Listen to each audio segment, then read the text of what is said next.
কি হলো ব্যোমকেশ? আরে ছটফট করছো কেন?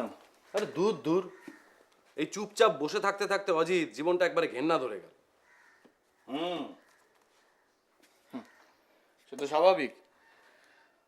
কদিন হয়ে গেল বলো তো তোমার হাতে কোনো কাজ নেই? হুম। না না, এই আমাদের দেশের লোকেদের না একটা বদভ্যাস আছে। সেটা হচ্ছে ওই ছোটখাটো চুরি চামারি হলে বেবাক হজম করে যায়, পুলিশে পর্যন্ত যায় না। আশ্চর্য। তারা হয়তো ভাবে যে সুখের চেয়ে স্বস্তি অন্তত ভালো। যদি বড় সড়ো কিছু ঘটে, যদিও বা পুলিশের কাছে খবর যায়, কিন্তু গ্যাঁটের কড়ি খরচ করে কেউ আমাদেরকে অ্যাপয়েন্ট করবে সেটুকু আগ্রহ দেখায় না। আর ফলও হয় সেরকম।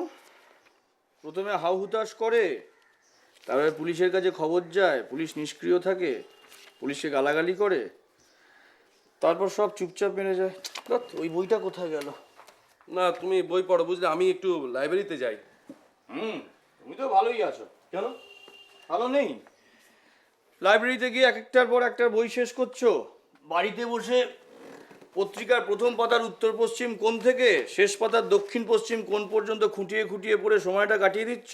আমার হয়েছে যত জ্বালা, বুঝেছো? কি আর করবে বলো। হুম। তবে ব্যোমকেশ, একটা কথা সত্যি, না দেখো, সত্য অনুসন্ধান করে তো আমার পেট চলে না, তাই না? গল্প লিখে, প্রবন্ধ লিখে, উপন্যাস লিখে আমি জীবিকা নির্বাহ করি। কিন্তু এই যে তুমি যখন সত্য অনুসন্ধান করতে যাও, যখন অপরাধীকে খুঁজতে যাও, ওই যে উত্তেজনা, ওই যে আনন্দ, এটা কিন্তু আমি বেশ উপভোগ করি। হ্যাঁ, হ্যাঁ। তার মানে এই উত্তেজনার উপকরণ তুমি এখন পাচ্ছ না বলেই তোমার জীবনটা তোমার কাছে আলুনি ঠেকছে, তাই তো? আর সেটা আর অস্বীকার করি কি করে বলো তো? আচ্ছা ব্যোমকেশ, আমাকে একটা কথা বলো তো, এই দেশটার কি হাল হলো? হ্যাঁ, সমস্ত চোর ডাকাত কি সাধু সন্ন্যাসী বনে গেল? না না, তা কি করে হবে? তুমি খবর কাগজে কোনো খবর পাচ্ছ না? না, তা তো পাচ্ছি, কিন্তু আমাদের কাছে আসছে কই?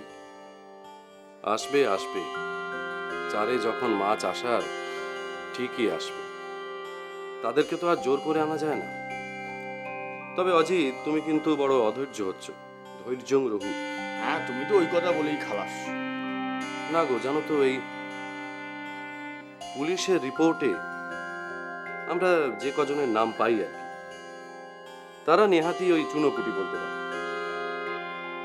আর ওই রুই কাতলারা কখনো কখনো এসে ওই চারে জড়ো হয়। আমি ওই তাদেরকেই খেলিয়ে ডাঙায় তোলার ফিকিরে আছি আর কি। আর তুমি তো জানো যে যেসব পুকুরে দু চারটে রুই কাতলা থাকে, সেখানেই ছিপ ফেলতে প্রকৃত শিকারীর আনন্দ। গন্ধ আসছে। সত্যি বলতো? আসছে গন্ধ তোমার কথা থেকে। ও, হুম। এক্ষুনি যদি এখানে একজন মনস্তাত্ত্বিক থাকতেন না, তিনি নির্ঘাত বলে দিতেন যে তুমি সত্যান্বেষীর পথ ছেড়ে শিগগিরই মাছের ব্যবসা আরম্ভ করবে। তাই? তাহলে তোমাকে একটা কথা বলি, বলো। যারা মাছ নিয়ে গবেষণা করেন তারা কিন্তু জলচর প্রাণী বিশেষে খুব একটা জানেন না কিছু, হয়তো নামও শুনে। এরকমটাই তো ঘটছে আজকাল। আর তোমরা এই আজকালকার লেখকেরা আরে সেটা আরো বেশি করে প্রমাণ করছো। হ্যাঁ, আমাকে নিয়ে পড়লে শেষ পর্যন্ত। তবে যাই বলো ব্যোমকেশ, দেখো, এটা থেকে তো আমাদের কিছু পাওয়ার নেই, শুধু আনন্দ পাওয়ার জন্য কোনো আশা না রেখেই আমরা এই কাজগুলো করি। তবু আমাদের কিসের এত অভাব বলো তো? সেটাই তো বুঝতে পারছি না। কেউ কড়া নাড়ছে মনে হচ্ছে। দেখো, হয়তো তোমার উত্তেজনার উপকরণ। সেটা হলে তো খুবই ভালো। যাও। আসুন ব্যোমকেশ। নমস্কার ব্যোমকেশবাবু। হ্যাঁ নমস্কার, কিন্তু আপনাকে তো ঠিক। আমি সুরেশ রক্ষিত, ডাক্তারি করি। আপনার কাছে আমি একটা আর্জি নিয়ে এসেছি। ও ঠিক আছে, শুনছি, আগে বসো। হ্যাঁ, ধন্যবাদ।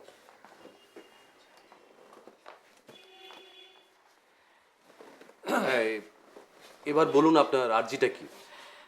দেখুন ব্যোমকেশবাবু, আপনাকে কিন্তু একবার যেতেই হবে। কোথায়? ওই আমার এক রোগীর বাড়িতে। মানে রোগীর যা অবস্থা, আপনি গিয়ে একটু আশ্বাস না দিলে না ওনাকে বাঁচানোটা খুব শক্ত হয়ে যাবে। সে কি, ওনার রোগটা কি? প্যারালিসিস। এই মাস তিনেক আগেই অ্যাটাকটা করেছে, বুঝলেন। এখন অবশ্য উনি খানিকটা সামলে উঠেছেন, কিন্তু রক্তচাপ খুব বেশি। অবশ্য হ্যাঁ, মাথাটা কিন্তু পরিষ্কার। ও, তার মানে উনিই আপনাকে আমার কাছে আসতে বললেন? হ্যাঁ হ্যাঁ, উনিই আমাকে পাঠালেন। উনি অনুরোধ করেছেন যে আপনি যদি দয়া করে একবার যান তাহলে ওনাকে বোধহয় বাঁচানো যাবে। আপনিই কি চিকিৎসাটা করছেন? হ্যাঁ হ্যাঁ, আমি আসলে ওনার একতলার ভাড়াটিয়া, আবার ওনার ফ্যামিলি ফিজিশিয়ানও বটে। ও, তা ওনার নাম কি? ওনার নাম বেশ পরিচিত, মানে আপনারাও হয়তো শুনে থাকবেন, কারণ উনি মস্ত ধনী ব্যক্তি, সুদের কারবার করেন। ওনার নাম হচ্ছে বিশু পাল। কি নাম বললেন? শিশুপাল? হ্যাঁ,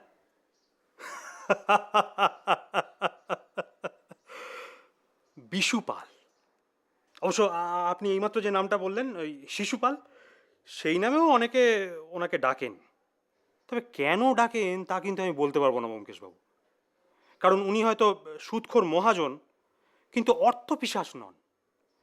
বিশেষত এই 3 মাস ধরে বিছানায় পড়ে থেকে থেকে না, উনি একেবারেই অসহায় হয়ে পড়েছেন।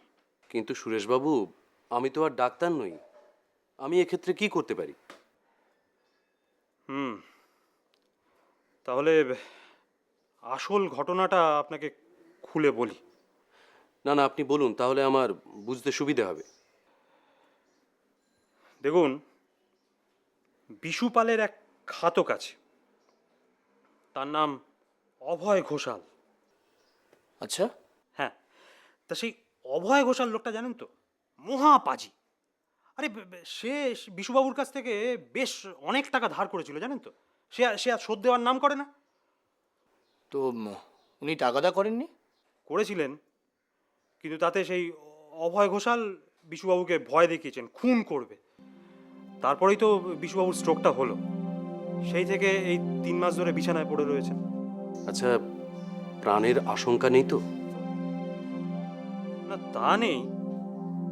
সাবধানে চিকিৎসা করলে উনি হয়তো আবার হেঁটে চলে বেড়াতে পারবেন, কিন্তু আসল কথাটা তা নয়। ডাক্তার রক্ষিত, আসল কথাটা কি? দেখুন, আসল কথাটা হচ্ছে বিশুপালের বদ্ধমূল ধারণা যে অভয় ঘোষাল ওকে খুন করবেই। সে উনি যদি ওর টাকা ছেড়েও দেন, তাহলেও নাকি ওনাকে অভয় ঘোষাল খুন করবে। এই আমি কিছুতেই ওনাকে বোঝাতে পারছি না, জানেন তো ব্যোমকেশবাবু। তাই আপনার কাছে আমার অনুরোধ, আপনি দয়া করে একবার চলুন। আপনাকে চিকিৎসা করতে হবে না, কিন্তু বিশুবাবুর সঙ্গে কথা বলে ওনাকে দুটো উপদেশ দিয়ে আপনি আসুন। তাহলে আমি আশা করছি যে ওনাকে বাঁচাতে পারবো। কিন্তু কি জানেন ডাক্তার রক্ষিত, কেউ যদি শিশুপাল বধের জন্য মরিয়া হয়ে ওঠে, তাকে ঠেকানো কিন্তু শিবরে অসাধ্য। তবে আপনি যখন বলছেন আর উনি যখন আমার সঙ্গ লাভের জন্য এতটাই ব্যাকুল, তখন না হয় যাব। তার কারণ ইহলোকেই হোক আর পরলোকে মহাজনদের সবসময় হাতে রাখা ভালো। কি অজিত? হ্যাঁ, সে তো বটেই। খুব ভালো বলেছেন, ধন্যবাদ। ধন্যবাদ ব্যোমকেশবাবু। তাহলে একটা কাজ করুন, আপনি আমার এই কার্ডটা রাখুন, এখানে আমার ঠিকানা লেখা রয়েছে। হ্যাঁ, কখন আসবেন? কালকে বিকেল নাগাদ যাব। এখন তাহলে আপনি আসুন। আচ্ছা, বেশ। নমস্কার। নমস্কার। হ্যাঁ, নমস্কার।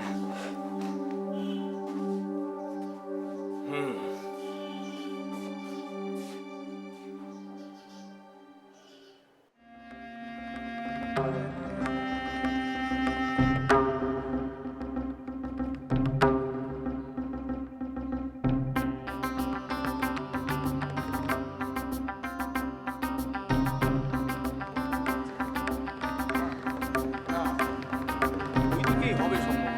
আমারও তাই মনে হয়। আরে ব্যোমকেশবাবু, আরে নমস্কার। নমস্কার। আসুন। আপনি কি আমাদের দেখে নেমে এলেন? হ্যাঁ, আমি তো ওই জানলা দিয়ে আপনাদের দেখছিলাম। আসলে হয়েছে কি, অনেকক্ষণ ধরে আপনাদের জন্য আমি অপেক্ষা করছি। হ্যাঁ। ওই যে বিশুবাবু, উনি তো অস্থির হয়ে পড়েছেন না। আসুন।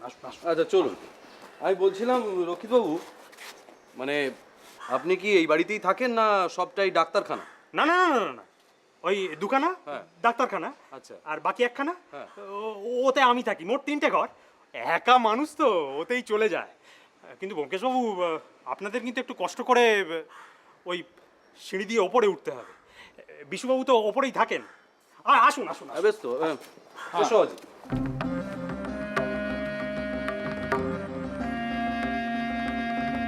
আসুন। ঠিক আছে।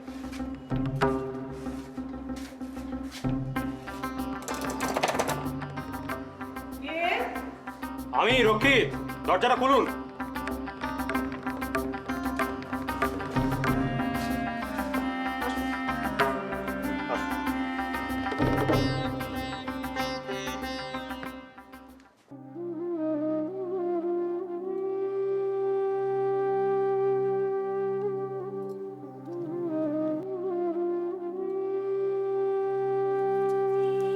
আসুন আসুন আসুন।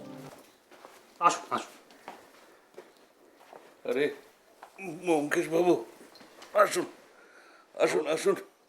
ওহ, আমার আ- আমার কি সৌভাগ্য, আপনারা আপনারা এসেছেন। হ্যাঁ, আপনাদের আপনাদেরকে কষ্ট দিলাম। আমারই আমারই যাওয়া উচিত ছিল।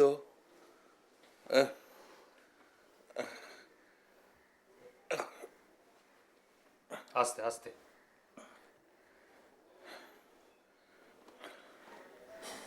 কিন্তু দেখছেন তো, দেখছেন তো আমার আমার কি অবস্থা। ঠিক আছে, আপনি ব্যস্ত হবেন না। গিন্নি, গিন্নি, ওনাদের জন্য একটু মিউজিক নাম্বার চায়ের 17 ব্যবস্থা। হ্যাঁ হ্যাঁ, আমি এক্ষুনি আনছি। সোলো। বিশুবাবু, আপনি কিন্তু বড় বেশি কথা বলছেন।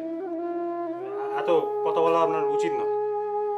বেশি কথা তো আমাকে বলতে হবে ডাক্তার। ব্যোমকেশবাবুকে তো ব্যোমকেশবাবুকে তো সব কথা বলতে হবে। বেশ, যা বলার কিন্তু চটপট বলবেন আর সংক্ষেপে বলবেন। দাঁড়ান দাঁড়ান, এক মিনিট। ও, আবার ওষুধ? ওষুধ তো খেতেই হবে। অসুখ যখন করেছে তখন ওষুধ না খেয়ে তো কোনো উপায় নেই।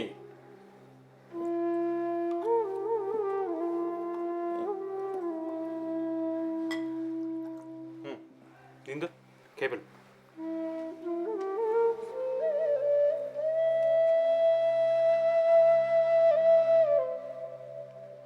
ও,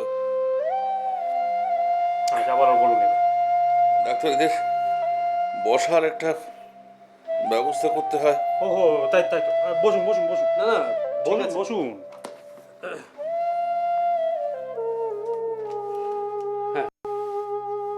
বলুন।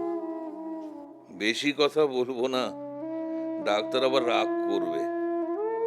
ছোট করে বলছি, আমার তেজারতির কারবার আপনারা শুনেছেন নিশ্চয়ই। হ্যাঁ, শুনেছি।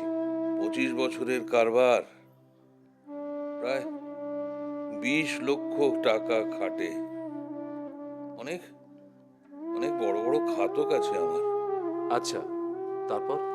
আমি জামিন জামানত না রেখে কখনো টাকা ধার দিই না, কিন্তু ওই বছর 2 আগে আমার কি যেন একটা দুর্বুদ্ধি হলো, আর তার ফল এখন ভোগ করছি। আচ্ছা বিশুবাবু, আপনি কি অভয় ঘোষালকে আগে থেকেই চিনতেন? না না, ওর বাবা ওই অধর ঘোষালকে চিনতাম। প্রচুর প্রচুর সম্পত্তির মালিক হয়েছিলেন। আমার সঙ্গে তার কিছু কাট কারবার হয়েছিল, তাই ওই সেই সূত্রেই আলাপ। খুব সজ্জন ব্যক্তি ছিলেন। আচ্ছা, তারপর? অভয়কে আমি তখনও দেখিনি। ওর বাবা মারা যাওয়ার পর ওর সম্বন্ধে বেশ কিছু গল্পগুজব আমার আমার কানে এসেছিল। হ্যাঁ, আমি ভাবলাম যে অত বড় পৈতৃক সম্পত্তি পেয়েছে, একটু তো উচ্ছৃঙ্খল হবেই, পরেও সব শুধরে যাবে। তারপর কি হলো? তারপর বছর 2 আগে অভয়কে তখন আমি ভুলে গেছি। হঠাৎ সে একদিন আমার কাছে এসে হাজির হলো।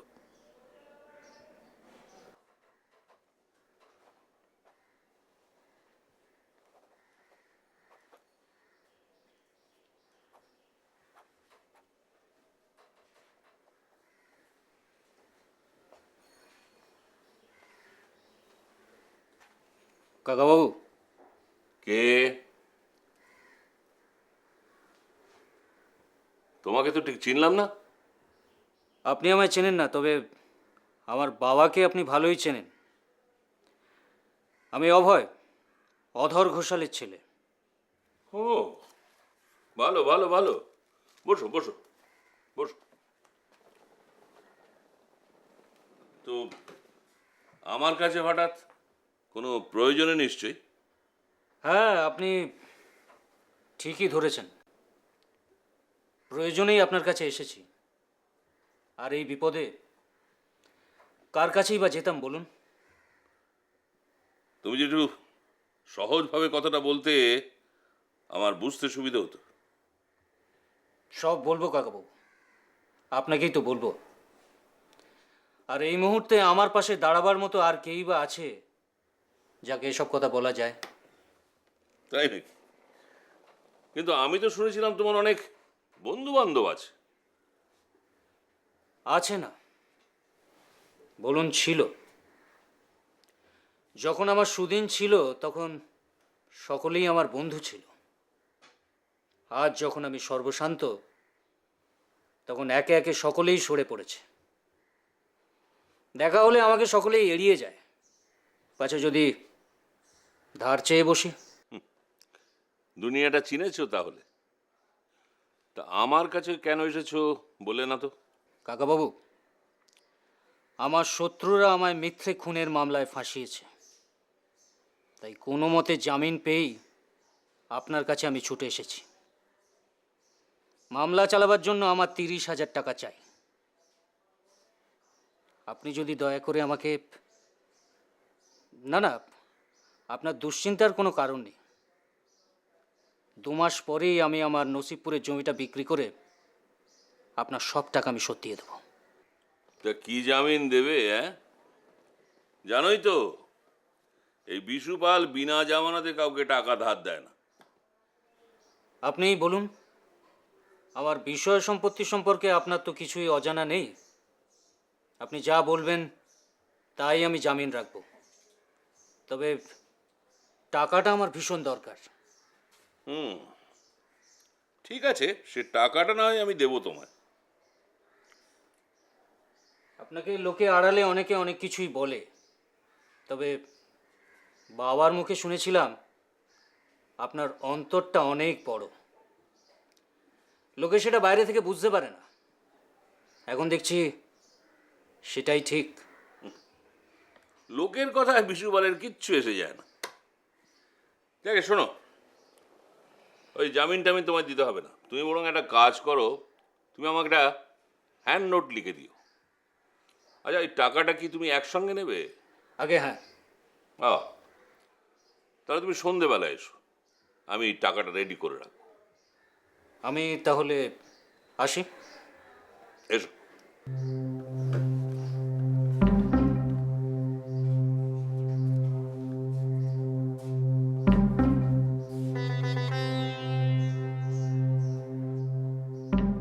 বাবু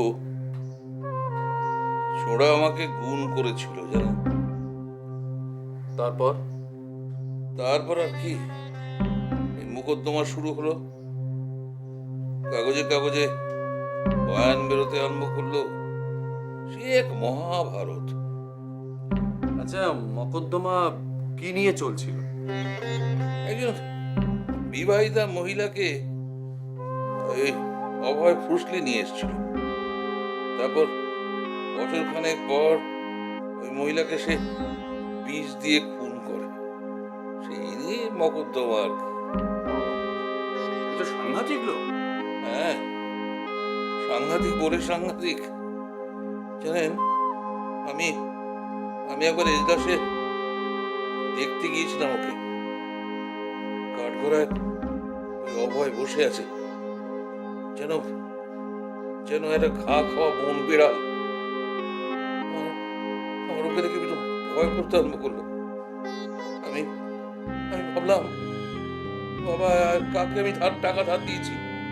আমি তারপর কি হলো?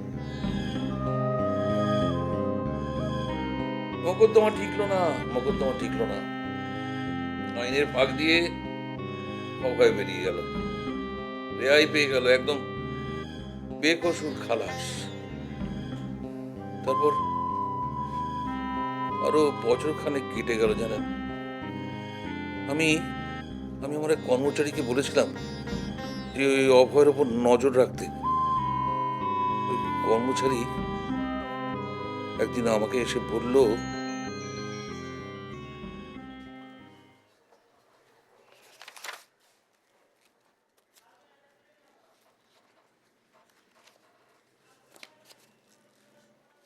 স্যার কি ব্যাপার সামন্ত?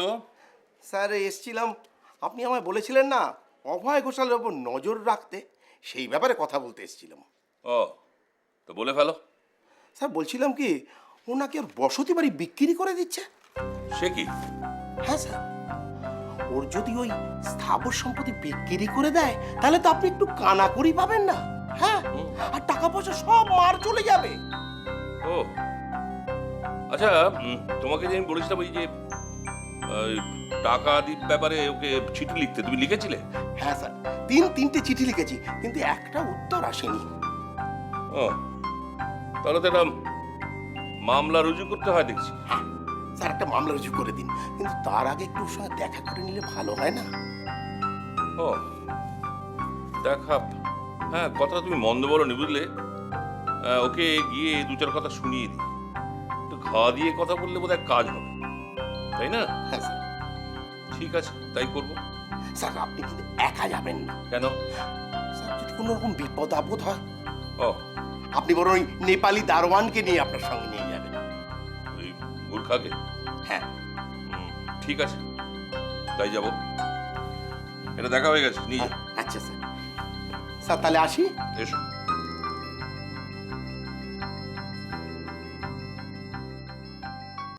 তারপর গেলাম তার বাড়িতে। ওই অভয়ের সামনের ঘরটাতে একলা একটা চেয়ার নিয়ে বসেছিল। সে আমাকে দেখে উঠে দাঁড়ালো না, কথাও বললো না, শুধু এক দৃষ্টে তাকিয়ে রইল। আচ্ছা বিশুবাবু, এটা কতদিন আগেকার ঘটনা? এটা প্রায় 3 মাস আগের কথা। হ্যাঁ, আমি গিয়েছিলাম ওকে গালাগালি করতে। ওর উপর আমার ভীষণ ভীষণ রাগ হচ্ছিল। আমি আমি আধ ঘন্টা ধরে ওর বাপ 14 পুরুষের শ্রাদ্ধ করেছিলাম। সে কিছু বললো না? বলছি, সেটাই শুনুন না। আমার আমার হঠাৎ নজর পড়লো ওর চোখের দিকে। উফ, কি ভয়ঙ্কর সেই চোখ! কথা বলছে না, শুধু তাকিয়ে আছে। আমি আমি ওই চোখ দুটো থেকে বুঝেছিলাম যে ও আমাকে আমাকে খুন করতে চায়। তারপর আপনি কি করলেন? হ্যাঁ, আমার তো ভয়ে হার্ট ফেল হওয়ার জোগাড়। আমি আর দাঁড়াতে পারছিলাম না। আমি এক ছুট্টে বাড়ি চলে এলাম। বাড়ি এসে সারা অঙ্গে সে কি কাঁপুনি, ঠকঠক করে কাঁপছি। আমি ওই ডাক্তারকে ডাকলাম, ডাক্তারকে খবর দিলাম। উনি কি বললেন? ডাক্তার এসে ওষুধ দিল। হ্যাঁ, কিছুটা কমলো। সে যাত্রার মতো আমার সে সময়ের জন্য কিছুটা কমলো ঠিকই, কিন্তু কিন্তু মাঝরাত থেকে আবার আবার সেই কাঁপুনি, আবার সেই কাঁপুনি। আমি আমি আমি আরো বড় ডাক্তার ডাকলাম। উনি কি বললেন? ডাক্তারবাবু বললেন যে স্ট্রোক হয়েছে। আমার আমার পা দুটো অসাড় হয়ে গেছে। তারপর থেকেই উনি এইভাবে বিছানায় পড়ে রয়েছেন। আমি ওনাকে বলেছি, অন্যান্য ডাক্তাররাও বলেছেন যে এই রোগে উনি মারা যাবেন না, কিন্তু ওনার মন থেকে মৃত্যু ভয়টা কিছুতেই যাচ্ছে না। ব্যোমকেশবাবু, ব্যোমকেশবাবু, আমার প্রাণে শান্তি নেই। ওই অভয় ঘোষাল আমাকে ছাড়বে না, জানেন। আমি আমি বাড়ি থেকে বেরোই না, দরজায় দরজায় গোরখা বসিয়েছি। আপনি আপনি বলুন ব্যোমকেশবাবু, এখন আমি কি করব? বিশুবাবু, বলছি আপনি উত্তেজিত হবেন না। আপনি যা যা সাবধানতা নেওয়া দরকার সবই তো নিয়েছেন দেখছি, আর কি করবেন। আচ্ছা একটা কথা বলুন তো, যে আপনার এখানে খাওয়ার দাওয়ারের ব্যবস্থাটা কীরকম? একজন একজন রাধুনী বামুন ছিল, তাকে বিদেয় করেছি। আমার গিন্নি রাঁধেন, এই বাড়িতে বাইরের খাবার ঢোকে না। আর কোনো চাকর বাকর নেই? একটা ঝি আর একটা চাকর ছিল, তাদেরকেও তাড়িয়ে দিয়েছি। ঘরের দরজায় গোর্খা বসিয়েছি। আর আর কি করতে পারি আমি? আচ্ছা, ব্যবসার কাজকর্ম চলে কি করে? ওই সেরেস্তাদারি চালায়। খুব প্রয়োজন হলে ওই নিচের থেকে ওপরে উঠে এসে আমার কাছ থেকে জেনে যায়। তবে তবে ঘরের ভিতরে আমি কাউকে ঢুকতে দিই না। ওই ওই দরজার বাইরে থেকেই কথা বলে চলে যায়। এই ঘরে কেউ ঢুকতে পারে না, শুধু ওই বাইরের লোক বলতে এই এই ডাক্তার। তা আপনার যা যা করার আপনি তো সবই করেছেন, আর কি করা যেতে পারে আমার তো মাথায় আসছে না। আচ্ছা, একটা সত্যি কথা বলুন তো, যে অভয় ঘোষাল কি সত্যিই আপনাকে খুন করতে চায়? হ্যাঁ হ্যাঁ ব্যোমকেশ বাবু, আমার আমার অন্তরাত্মা বলছে ও আমাকে খুন করতে চায়। আমি আমি এত ভয় পাবো কেন? কলকাতা শহর কি মগের মুলুক নাকি? বিশুবাবু শান্ত হন। হ্যাঁ, সবই তো বুঝলাম বিশুবাবু, কিন্তু এভাবে আর কতদিন চলবে? আমি আমি তাই ভাবছি, এভাবে আর কতদিন চলতে পারে, এভাবে কতদিন চলতে পারে। আমি তো সেই জন্যই আপনার শরণাপন্ন হয়েছি ব্যোমকেশ বাবু। আপনি আপনি কিছু একটা ব্যবস্থা করুন। বেশ, আপনি যখন বলছেন আমি ভেবে দেখব, আর আমি যদি কিছু জানতে পারি আমি আপনাকে নিশ্চয়ই জানাবো। আজকে আজকে তাহলে উঠি বিশুবাবু। ডাক্তার হ্যাঁ ডাক্তার ব্যোমকেশবাবু, আপনি আপনি এটা রাখুন। না না, এটা কি? না না, এটা এটা সামান্য মর্যাদা। মানে আপনারা এত কষ্ট করেছেন, আপনাদের কত কষ্ট দিচ্ছি, সময় নষ্ট করেছেন। না, কিন্তু এরকম তো কথা ছিল না। না না, ও আমি শুনবো না। এটা আপনাকে নিতেই হবে ব্যোমকেশ বাবু। তাহলে বিশুবাবু, আপনি অনেক কথা বলেছেন, আপনি এবার একটু রেস্ট নিন। হ্যাঁ, হ্যাঁ আমরা এখন আসছি। হ্যাঁ এসো হ্যাঁ, প্রয়োজন পড়লে খবর দেবেন আমাকে। এসো এসো, আসুন। চলুন।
এরকম আরো অনেক সিনেমা দেখতে হলে ডাউনলোড করুন ক্লিক অ্যাপ।